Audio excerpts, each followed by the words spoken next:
जय हिंद बच्चों। इसके पहले हम देख रहे थे न्यूटन फोर्स थ्योरी, जो जे बर्जेलिस ने दिया था। हिंदी में इसको कहते हैं जय शक्ति का सिद्धांत। इस सिद्धांत के अनुसार उसने ये बताया था कि कार्बनिक यौगिक का निर्माण प्रयोगशाला में नहीं कर सकते। रीजन उसने कारण यह बताया था कि जो भी जय पदार्थ होते हैं, जो सजीव होते हैं, उन्हीं से ही कार्बनिक यौगिक का निर्माण किया जा सकता है, क्योंकि सजीवों में एक अदृश्य शक्ति पाई जाती है। इस चीज़ को जे बर्जेलियस ने बताया था। और दूसरा इसने बताया था कि कार्बनिक यौगिक जो होते हैं रासायनिक संयोग का नियम का पालन नहीं करते हैं। लेकिन 1828 में होलर आया और होलर ने क्या किया, कार्बनिक यौगिक का निर्माण प्रयोगशाला में ही कर दिया। और उसके बाद से फिर हार्मन कोल्बेन आया था, जो एसिटिक एसिड का निर्माण किया था। फिर बर्थेलोन आया था, जो मेथेन का निर्माण किया था। जब इस तीनों ने क्या किया, कार्बनिक यौगिक का निर्माण प्रयोगशाला में कर दिया, यूरिया, मेथेन और एसिटिक एसिड, तब जे बर्जेलियस के सिद्धांत को नकार दिया गया था। आज हम कुछ 2 ऑब्जेक्टिव क्वेश्चन देखेंगे, उसके बाद से कार्बन के गुण के बारे में चर्चा करेंगे। पहला ऑब्जेक्टिव क्वेश्चन है कि कौन सा कार्बनिक यौगिक सर्वप्रथम मतलब सबसे पहले प्रयोगशाला में बनाया गया था। फटाफट देखते जाइए।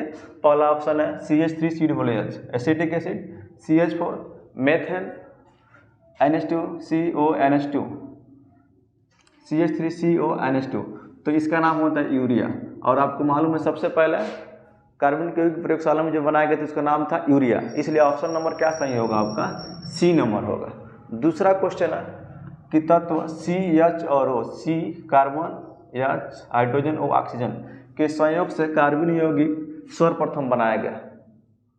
तो आपको बताया था CH और O के कॉम्बिनेशन मतलब संयोग से क्या बनाया गया था। तो आपको मालूम होगा इसके द्वारा एसिटिक एसिड बनाया गया था, CH और O के कॉम्बिनेशन से, इसलिए आंसर आपका क्या होगा, C नंबर होगा। आज हम देखेंगे प्रॉपर्टी ऑफ कार्बन का गुण देखेंगे। देखिए ध्यान से देखिएगा। पहला गुण इसका है कि कार्बन के पास श्रृंखलन गुण पाया जाता है। पहला कार्बन के पास क्या पाया जाता है, श्रृंखलन गुण पाया जाता है। अब श्रृंखलन गुण क्या होता है, आप यहाँ साइड में हेडिंग लगा लीजिए इसको, श्रृंखलन गुण। तो स्वयं मतलब खुद के साथ बंधन बनाने के गुण को कैटिनेशन प्रॉपर्टी कहते हैं, हिंदी में श्रृंखलन गुण कहते हैं। स्वयं के साथ बंधन बनाने के गुण को ही क्या कहते हैं, श्रृंखलन गुण कहते हैं। और ये सिर्फ कार्बन के पास ही होता है। जैसे देखिए C कार्बन है, यहाँ जुड़ गया C, फिर इससे C से जुड़ गया, फिर ये C से जुड़ गया। यहाँ भी देखते हैं तो ये C है, इसी से जुड़ा है, ये C इससे जुड़ा है, ये C फिर इससे जुड़ा है। तो हम क्या देख रहे हैं, कार्बन आपस में जुड़ रहा है, मतलब अपने आप से जुड़ रहा है। तो अपने आप से जो जुड़ेगा, स्वयं के साथ जुड़ता है, उसी गुण को ही हम क्या कहते हैं, श्रृंखलन गुण कहते हैं। और ये किसके पास होता है, कार्बन के पास होता है। फिर यहाँ देखिए C सब चीज आपस में जुड़े हैं। तो पहला गुण याद रखना है कि कार्बन के पास कौन सा गुण पाया जाता है, श्रृंखलन गुण पाया जाता है। और श्रृंखलन गुण का मतलब क्या होता है, स्वयं के साथ बंधन बनाने के गुण को ही हम कहते हैं श्रृंखलन गुण कहते हैं। दूसरा गुण ध्यान देना कि कार्बन स्वयं के साथ तथा अन्य परमाणुओं के साथ मल्टीपल बॉन्ड बनाता है। मल्टीपल बॉन्ड का मतलब एक से अधिक, 2 भी बना सकता है और 3 बना सकता है। फिर ध्यान दीजिए, कार्बन स्वयं के साथ या किसी दूसरे परमाणु के साथ मल्टीपल बॉन्ड बनाता है। मल्टीपल बॉन्ड का मतलब एक से अधिक, डबल भी बॉन्ड बना सकता है, और ट्रिपल बॉन्ड मतलब त्रिबंध भी बना सकता है, द्विबंध भी बना सकता है और त्रिबंध बना सकता है। एग्जाम्पल से समझते हैं, यहाँ C है, यहाँ भी C है, तो C के बीच में कौन सा बॉन्ड है, देखिए डबल बॉन्ड है, यहाँ पर है डबल बॉन्ड, इसी को मल्टीपल बॉन्ड बोलते हैं। यहाँ देखिए C के बीच क्या है, ट्रिपल बॉन्ड है, 1 2 3 बना रहा है कि नहीं बना रहा। तो हमने क्या बोला, कार्बन स्वयं के साथ खुद के साथ क्या कर सकता है, मल्टीपल बॉन्ड बना सकता है, या दूसरे परमाणु के साथ भी बना सकता है। जैसे C डबल बॉन्ड हो, देखिए यहाँ C डबल बॉन्ड हो ऑक्सीजन, तो ऑक्सीजन के साथ कौन सा बॉन्ड बनाया है, डबल बॉन्ड बनाया कि नहीं बनाया है ना। यहाँ देखिए C और N, C बोलो तो कार्बन, N बोलो तो नाइट्रोजन, तो C नाइट्रोजन के साथ कौन सा बॉन्ड बनाया है, ट्रिपल बॉन्ड बनाया है, देखिए यहाँ पर। फिर ध्यान, दूसरा गुण तब समझ में आ गया वो एग्जाम्पल से कि कार्बन स्वयं के साथ या अन्य परमाणु के साथ मल्टीपल बॉन्ड बनाता है। तीसरा, कार्बन के पास टेट्रा वैलेंसी पाया जाता है। टेट्रा वैलेंसी का मतलब 4 वैलेंसी, इसको सबसे इंपॉर्टेंट गुण इसको याद रखना है कि कार्बन के पास टेट्रा वैलेंसी बोले तो 4 वैलेंसी पाया जाता है। इसलिए इसके पास हमेशा 4 बॉन्ड रहेगा, 4 डंडा रहेगा, याद रखिएगा। देखिए 1 2 3 4, इसी को हम डंडा बोलना है, इसको आप बॉन्ड बोलेंगे।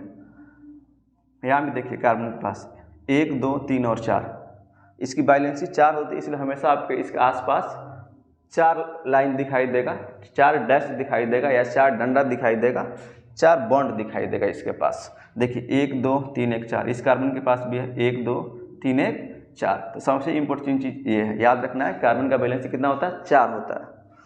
चौथा गुण है कि कार्बन के पास विद्युत ऋणात्मक तथा विद्युत धनात्मक परमाणुओं के से संयोग करता है। कार्बन के पास विद्युत ऋणात्मक तथा विद्युत धनात्मक परमाणुओं से संयोग करने की क्षमता पाई जाती है। अब विद्युत ऋणात्मक क्या होता है, तो मोस्ट अगर बात करें इलेक्ट्रोनेगेटिविटी विद्युत ऋणात्मक, तो ये वाला है ग्रुप जो 17 वाले होते हैं, फ्लोरीन, क्लोरीन, ब्रोमीन, आयोडीन, इनसे भी ये जुड़ जाता है। विद्युत ऋणात्मक परमाणु की बात करते हैं, जो धातुएं होती हैं उन धातुओं को किस में रखता है, विद्युत धनात्मक परमाणु में रखता है।